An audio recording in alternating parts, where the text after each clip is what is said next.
I think that if you are thinking about dating and marrying outside of your faith, absolutely it's a choice that you have, but it's not the best choice.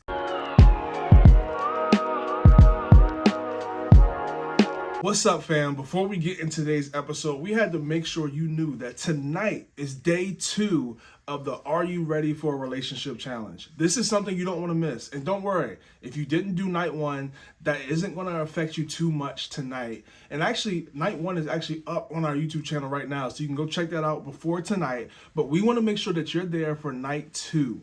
Don't miss this. We're really going to be uncovering what does it look like to position yourself to meet somebody, because so many of you want to be dating and we want that for you, but we have to do it in a way that makes sense, in a way that is healthy. So we're going to help you do that tonight. Join us night 2. Are you ready for a relationship challenge? We'll see you there. What's up, fam? My name's Tim. This is my beautiful wife, Pauline, and you are tuning in to another episode of the W Podcast, where you get wisdom in the word with the Wheelers. Hey, so we are so excited for today's podcast. It's actually going to be based on a question that somebody sent us. In case you didn't know, we actually have an anonymous link where you can send us questions that we can answer, and that's in our About page on YouTube or in our bio on our social media platforms. So if you ever have a question that you want to send us, definitely feel free to do it there. Now, you're going to read the question because it's a little bit of a long one, but we're talking about, should you date outside of your faith? What does that look like, dating somebody that may not be as mature as a Christian as you? That whole concept, we're really going to get into it today. But why don't you go ahead and read the question, babe? Yeah. So the question is, hey guys, I just wanted to start off by saying I love this podcast. Thank you so much. And what you are doing. Not only has it helped me with dealing with relationships, but it's also helped me increase my spiritual life overall. Praise God. Yeah. The question that I have is kind of a doozy. Laughing emoji. So the recent dilemma is that I believe God gave me a dream of this person that I don't know at all. Important. We never interact with each other, and he told me her name in the dream. Later on, I hit her up on Instagram and basically was just being a friend with her. Turns out she goes to a non-denominational church, and quite frankly, I'm thinking she's not saved. Is that shade at non-denominational churches? I don't know. We definitely need more clarity there. I've prayed a few times on God showing her the truth, but at the same time, I don't know what the dream is for. Your thoughts? So Yeah. not really a clear question, it's more of a situation asking our thoughts on the situation. Yeah, so my first response to this guy, first of all, shout out to you being a man that's trying to have a godly relationship, because we hear the narrative that it's not a lot of brothers out here trying to have a godly relationship. So shout out to you, 1. 2, I would say, like, have you talked to anybody that actually knows you, a friend, a mentor, and asked them about the dream? Because it sounds like you had the dream and then you just ran. Yeah. You just like started trying to do whatever you could to get to know this person. And that's just something in general, like, we all should be aware of. When we get a word from God, it's not necessarily to just run out and start doing stuff right there. But sometimes we need our friends, we need mentors, we need people that can speak into our life and say, you know, okay, like, maybe that wasn't God, or hey, like, maybe that was God, but not right now. That really goes to the point that I wanted to get to for you, is don't force it. Sometimes God may show us a dream, but that doesn't mean that that dream is for right now. So I don't know you, I don't know your dream. Like, this very well could have been a dream from God, and this is somebody that he wants you to marry, and that may happen 10 years from now, 5 years from now. I don't know. Mm-hmm. But that doesn't mean that it's right now. And I feel like that's why you were a little confused, because it seems like from his message, he was like, well, I hit her up on Instagram and I talked to her, and she ain't saved because she goes here. And it's just like, maybe it wasn't for right now. She may not be saved. Like, that's a real possibility that God gave you the word for a later time. And that's just something that you may want to be aware of. Yeah. Yeah, definitely. All really good points. I definitely would say that there is, you have a lot of pieces and not a full picture yet. And I don't think you're supposed to have a full picture. The Bible says, that we prophesy in part. So maybe a dream is a part of a bigger picture. And I think just really take it one step at a time. So if the Lord gave you that dream, if you submitted that dream back to him saying, hey God, what does this mean? What does this dream mean? Does it mean that you want me to date this person? Okay, so you gave me her name. Why did you give me her name? And sometimes I think when we're single and we have a desire to get married, when someone of the opposite sex that comes on our heart or comes into our life, we can automatically think oh, dating or oh, marriage. And sometimes that's not the case. Like maybe, there's a a different type of like business connection there, like, you know, God wants you to connect her with like somebody else. I'm not sure. Because honestly, we've heard other people say that, like, I've had a dream about this person being my husband or wife. Like, that's a real thing, like, just in the Christian space. So you may be watching this right now and you're like, look, I didn't ask this question, but I've had this happen to me before. And hopefully you're realizing, like, just because you had a dream, one, it doesn't mean it's from God. And two, if it is from God, it doesn't mean that it's something you need to act on right now. Yeah, because sometimes God will show us things, you know, to pray for people or for us to just learn certain lessons. It doesn't always mean like kind of big picture. And I think that like maybe it sounds like that's kind of the conflict you're having of like, okay, like God led me to this person, but when I got to know them or when I talked to them a little bit, like things are kind of inconsistent with my standards. And God's definitely not ever calling anybody to compromise. I know there's sometimes different stories of different things, but I think that, yeah, just take things one step at a time. So talking to mentors, talking to community, bring community in is a great next step, and not to jump to conclusions about her. And I don't think it's about her and like, oh, well, she's not fit or she's not this, she's not that. It's just more, okay, Lord, like if you led me here, there's a reason why, and maybe it's not the reason that I thought it was going to be. Now, this isn't this man's question, but it's something that this question made me think about, because honestly, there's a lot of people watching this who are frustrated with their dating life because they wish they were in a relationship, but they're not. And honestly, I've heard the narrative that some people have started considering dating outside of the Christian faith. Yeah. What are your thoughts on that? Because he brought up faith, like I don't know if she's saved, but he seemed like he still may be like trying to pursue it. Lead me to somebody not. So what do you think about that? Yeah, I think it's a slippery slope. I definitely think it's a slippery slope with dating outside your faith. I mean, the first thing, if that was like if someone were to bring that question, if you're kind of relating to this question because you're considering dating somebody kind of like outside of your faith, you're like, I'm not really sure if God wants me to be with this person because things look inconsistent to my own values or my own standards. I definitely first think it starts with like, what does it mean to you to be a follower of Jesus? Because some people really admire Jesus and they respect him and they study him. And I mean, of course, he's a fascinating historical person that was like when he was on earth in history and probably the most well-known name. I mean, Bible's the most read book, you know, all of those things. Most people in modern world have heard of Jesus and like look up to him and respect him in some way. And some people kind of like follow him from a religious standpoint of like, I'm not Buddhist, I'm not Hindu, I'm not Sikh, I'm not all these other things. I am a Christian. That's what I'm most kind of like identify. If I had to pick a religion, that's one that I would pick. And then others of us are in love with Jesus. We're like, he is our everything. We talk to him every day. We listen to him every day. If Jesus says to go, I'll go. If he says to stay, I'll stay, like that type of thing. So you have to kind of really ask yourself, like, what type of Christian are you? And if you are the latter Christian where you are in love with the Lord, in love with Jesus, and you hang on his every word, which is our heart, that you would be that way one day if you're not already. And if you're not, it's totally okay. We're so glad that you're watching or listening. But if that's not where you are, it is a lot easier to be more flexible in your standards as to who you date and even who you marry if you are not totally in love with Jesus. So I like to say, like, some people will say, like, oh, well, I'm a Christian, but I married somebody who's this, and our marriage is great. And it's like, okay, well, that's fine, but your marriage, you compromise on your faith. And, like, that's your choice. You know, God does not control us. He doesn't control our free will. Nobody else really can. Like, we're in control of our own, you know, like, not in control of our own lives, but at the end of the day, to make Jesus your Lord, to make him your controller, like, that's your choice to make that. It's a daily, honestly, like, hourly choice, minute by minute choice to make. And I think a lot of people honestly omit Jesus from their relationship life and from their marriage. And it's so sad because you're missing out on an area, one of the most important areas of your life that the Lord has more for you in. And you're missing out on potential miracles and blessings and protection and things like that. It's kind of like not tithing. Like, you can get by without it, but you're going to experience a lot more hurt and just trouble, then like you have to without that protection. So I think that if you are thinking about dating and marrying outside of your faith, absolutely it's a choice that you have, but it's not the best choice.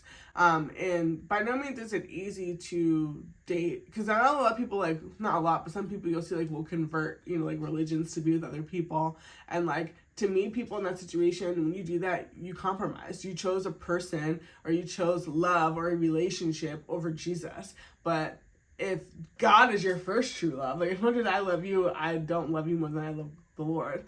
And if it ever came down to it, I would choose Jesus over you any day. Like, I'm blessed that I'm in a marriage, where we have the same faith. Yeah.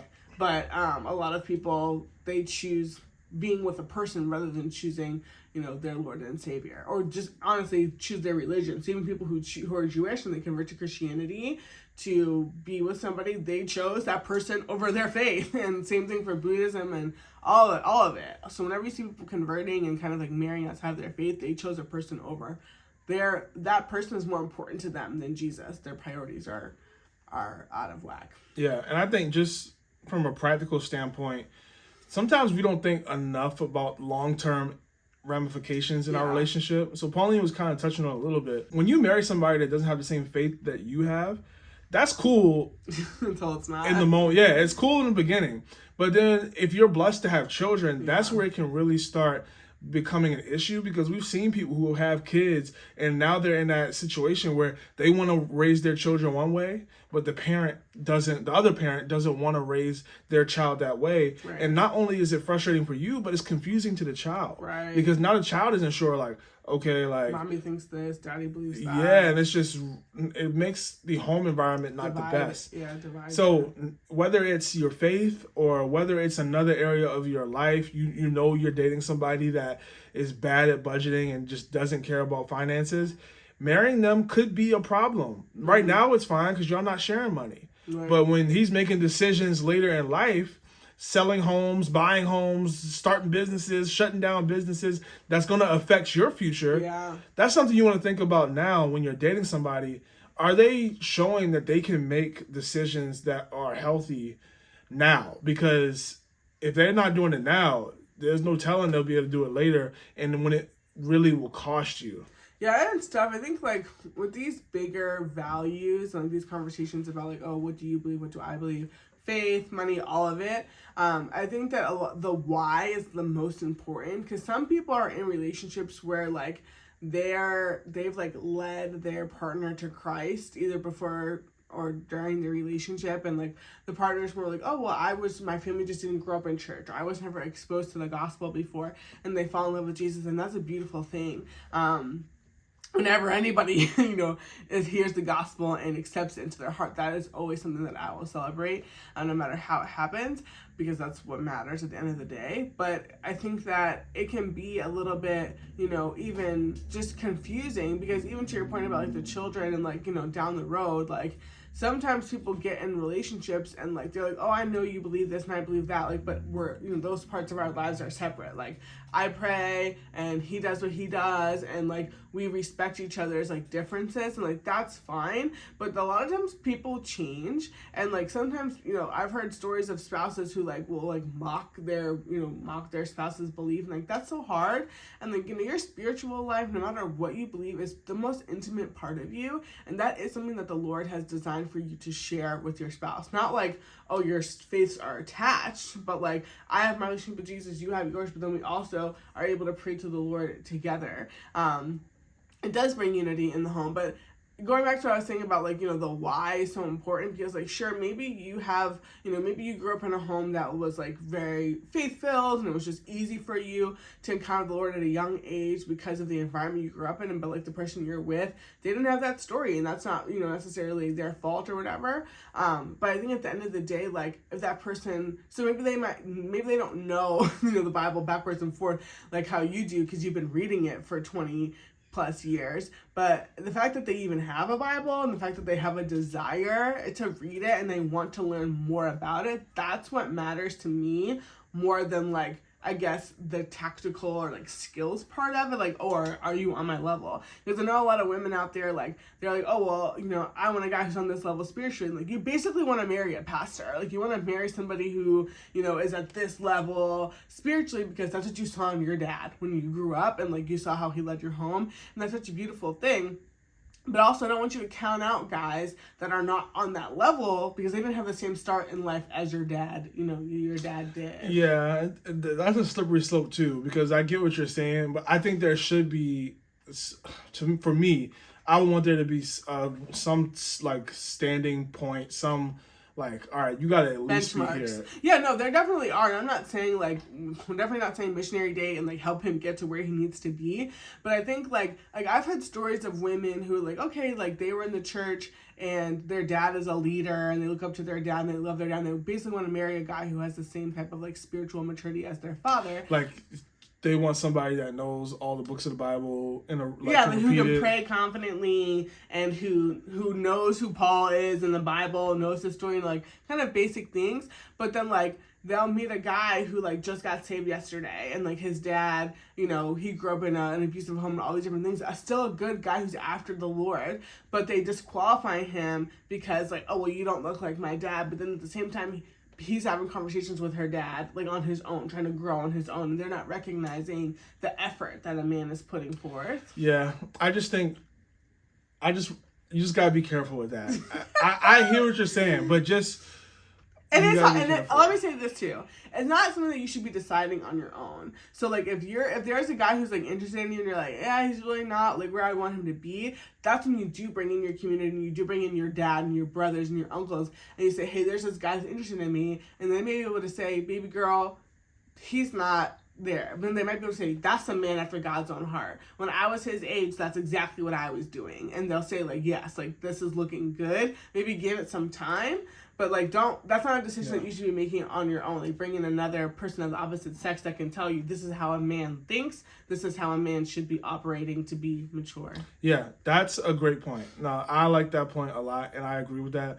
And just in general, like when you're doing godly dating, you shouldn't be doing it alone. Like there should be other people that are in your business that know what's going on. Your business. Because we're not perfect and we're prone to make mistakes, and that's why we need others to help us. So that's a great point. There's one more thing that I want to share that actually I think fits into this whole dating outside your faith thing too, that people don't think about.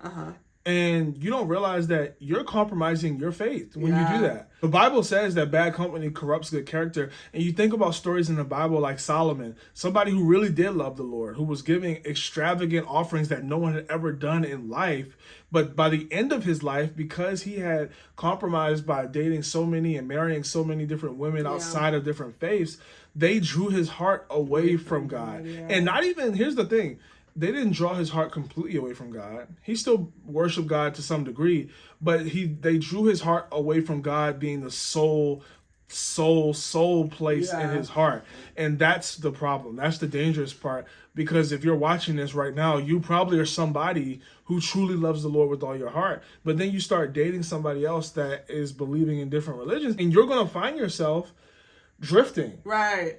And that's the thing that's dangerous, is the drift. Yeah, and like that's what we were talking about earlier with like even before the fact of you having kids, like because some people may say like, oh, I can marry outside of my faith because I don't even want to have kids, but your faith is going to be compromised, going to be affected. And even like, you know, the same way you might say like, oh yeah, well, I don't drink and I don't do drugs, but if your friends do, then your parents are starting like, yo, you need to get away from them. I don't want you hanging out with them, because you may be okay today, but over time, the more you're around it, the more your perception of that action or that belief is going to become more familiar. You're going to be thinking that it's more and more okay. And that's why it can become very, very dangerous for you to be unequally yoked and for you to be with somebody of another faith, because like you may be on fire, in love with Jesus before you get married, but as soon as you get married, you start having sex, you start, you know, you're becoming one with that person. Like literally you're one. So if, you know, red plus blue equals purple, like if you want to stay red, don't get with with blue, or else you're gonna mix together. You know what I'm saying? That's not a political reference or anything, but yeah, I think that you have to be careful. Like if you want to be on fire with Jesus, like your plan, and back to what you were saying about long-term perspective, your plan is to be even more in love with Jesus every single day and like get to know him more. So that means I'm going to be in environments, I'm going to be filled up with and be around people who are going to fuel my love for him, not diminish it.